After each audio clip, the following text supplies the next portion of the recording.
parusa kapag allergic ka rito dahil pagkasarap-sarap, papakin o ipangsahog pa mula Cebu hanggang Quezon at Pampanga.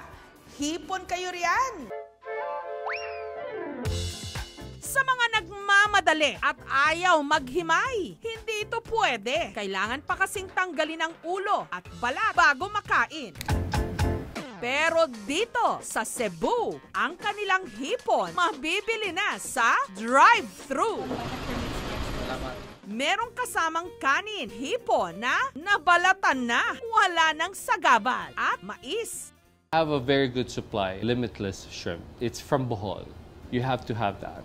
You cannot stick into one. Meron din silang iba pang express seafood katulad ng scallops, mussel o tahong, pati alimango. At para on the go talaga, nakalagay lahat ng ito sa disposable containers. So we process it per order, right? And we keep our shrimp fresh. So basically, I mastered cooking and processing shrimp freshly. Ang kanilang hipon, iniluluto lang pagka na-order na. At dahil express talaga, wala pang 5 minutes, ready na for take-out. Nung una, for dine-in at take-out lang daw talaga ang mga luto ni na Chad. Pero napansin niya na ang Cebu, walang pinagkaiba sa Maynila. Mabilis din ang pamumuhay rito. At 2013, I decided bumalik ako sa Pilipinas. Decided to open Bucket Shrimp. Luckily, pumutok siya in 2 weeks. Sos, sa gatos. Okay kayo. Busog kayo kani. Simpleng kainan lang ito dati sa garahe ng kanyang lola. Ngayon, meron ng 5 branches. Sagana ang Pilipinas sa iba't ibang klase ng hipon katulad ng alamang, hibe, suwahe at sugpo. Sa mga ilog ng Pagbilao sa probinsya ng Quezon, nanghuhuli ng hipon ang mag-asawang Mina at Ignacio. Para sa kanila, iba pa rin ang lasa at linamnam ng hipong galing sa tubig tabang. Yung huli dyan sa ilog, malasa siya. Hindi katulad ng galing sa dagat. Naranasan ko na, tagpagawa ang kapitan. Hindi ko gusto talaga. Miski ako, tinitikman ko, hindi ko gusto. Gumagamit sila ng pain o pain na gawa sa kawayan at nylon. Kita ko sa tatay ko nung una. Nagbabangi siya. Pinapain sa tain. Nagaya ako. Iniuumang yung tain tuwing hapon. Pagdating sa maga, mamamandaw ako maagap. Ay, ako nag-uumang sa gabi, sa hapon. Pinapandaw ko ng araw, maga.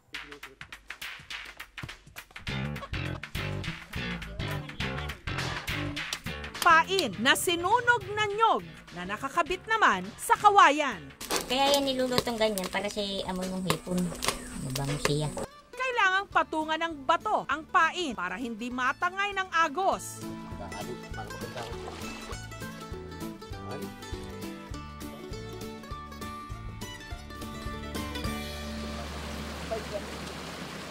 Pagkatapos ng ilang oras, binalikan nilang mga ito. Ayan, meron ng mga huli. Are, ang meron. Kada araw daw, mahigit kalahating kilong hipon ang kanilang tapapain. Ang masarap daw na luto nito, tinuktok na hipon.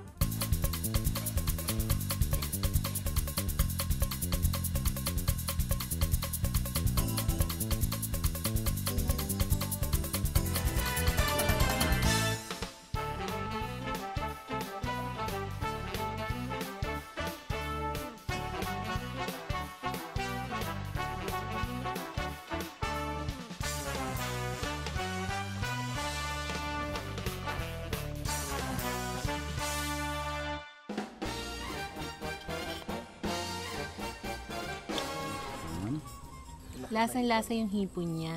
Siguro kasi hipon na Tagalog ang tawag nila dyan. Yung gata niya at saka yung gabi. Perfect.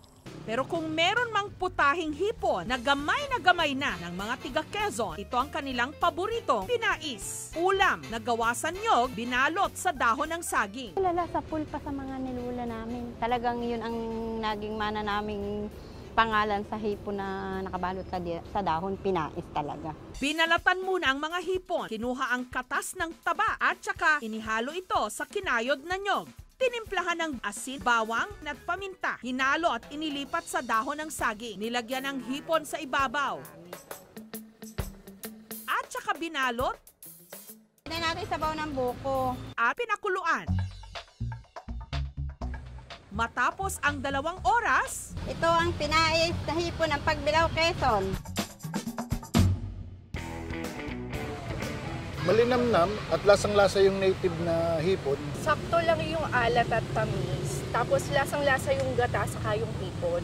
araw-araw sa loob ng halos 3 dekada, nagluluto at naglalako si Monet ng pinais sa bayan. Kada araw, kumikita daw siya ng hindi bababa ng 1,500 pesos. Yung buhay ko, sabi kong tinatanong ko na utang na loob ko sa aking mga paninda. Dahil kung hindi, sabi ko, natuklasan ko yan, hindi ko alam kung ano pang maigi kong dagdag na pagkikitaan. Sa Maguindanao naman, may putahing espesyal sa kultura ng mga Moro. Kadalasang inihahanda para raw sa mga dugong bughaw sa mga espesyal na okasyon katulad ng kasal. Ito ang lulot na pasayan. Ang lulot, salitang Magindanawan, na ang ibig sabihin, mabagal na pagluluto. Kailangan kasi ng 3 hanggang 5 oras bago ito maluto. Ayon kay Chef Tato Sangkupan, na eksperto sa pagluluto ng mga pagkaing Moro at kasalukuyan ding presidente ng Halal Development Institute of the Philippines, tila pakaunti na raw ng pakaunti ang mga nakakakilala at nagluluto nito. Ang mga sangkap, isa-isang inilagay sa loob ng maliit na kawayan. Tubig, tanglat, hipon, kanin, siling labuyo, syempre, sibuyas. Hipon, meron siyang karakteristik na umami taste or nag-i-extract ng lasa.